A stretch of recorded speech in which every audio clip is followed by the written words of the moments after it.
Ibu, Bapak, saudara-saudari, rekan-rekan muda, dan anak-anakku yang terkasih, Shalom. Salam damai sejahtera bagi para saudara. Selamat berjumpa kembali dalam Renungan Harian Katolik. Hari ini, hari Sabtu, tanggal 28 Maret tahun 2026, merupakan hari Sabtu masa Prapaskah yang ke-6.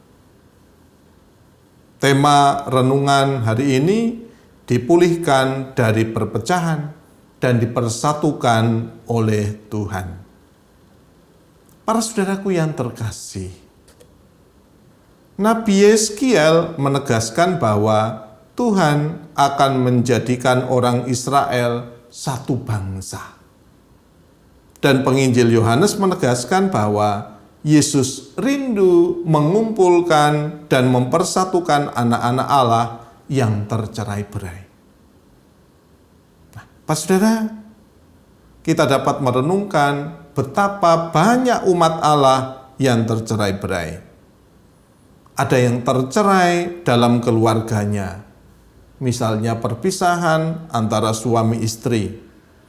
Ada yang tercerai karena masa lalunya, dendam yang belum reda, dan kepercayaan yang hancur. Ada juga yang hidup dalam relasi yang dingin. Di rumah tetapi terasa asing, satu komunitas tetapi tidak saling memahami. Tuhan melihat semua ini, dan hari ini Ia berbicara dengan sangat jelas.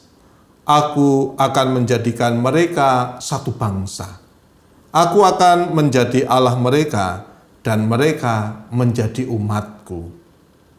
Janji Tuhan adalah janji pemulihan. Bukan hanya pemulihan secara fisik, tetapi pemulihan identitas, relasi, bahkan hati yang selama ini terpecah.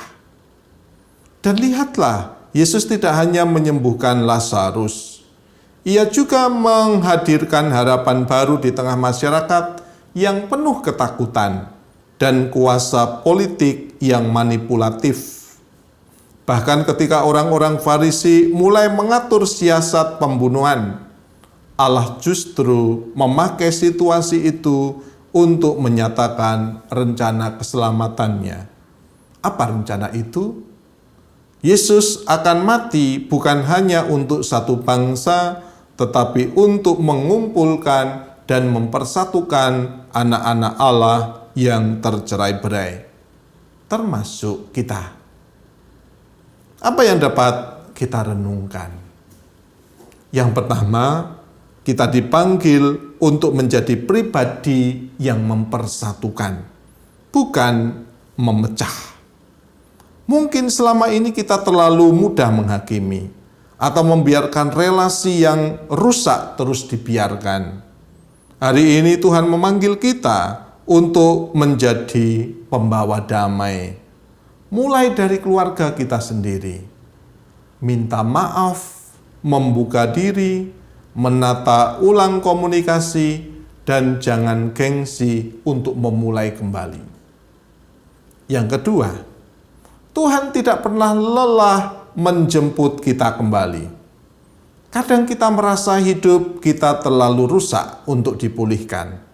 Tetapi Tuhan berkata, Aku akan mentahirkan mereka. Aku akan mengikat perjanjian damai yang kekal. Tuhan tidak menunggu kita sempurna.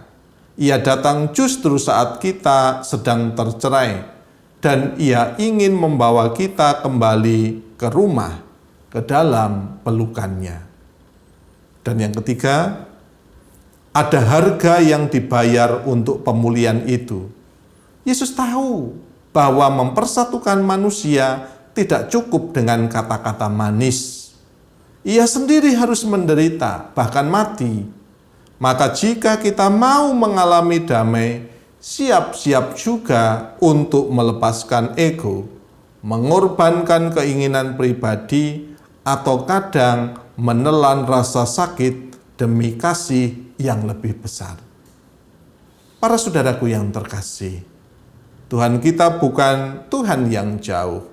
Ia tidak tinggal diam ketika hidup kita pecah dan hancur. Ia datang untuk mengumpulkan, untuk menyatukan dan membawa damai. Maka dalam masa Prapaskah ini, mari kita izinkan Tuhan menyentuh sisi-sisi hidup kita yang tercerai-berai, agar kita bisa dihidupkan kembali menjadi satu umat, satu keluarga, satu hati di dalam Yesus Kristus. Kemuliaan kepada Bapa dan Putera dan Roh Kudus, seperti pada permulaan, sekarang, selalu, dan sepanjang segala abad. Amin.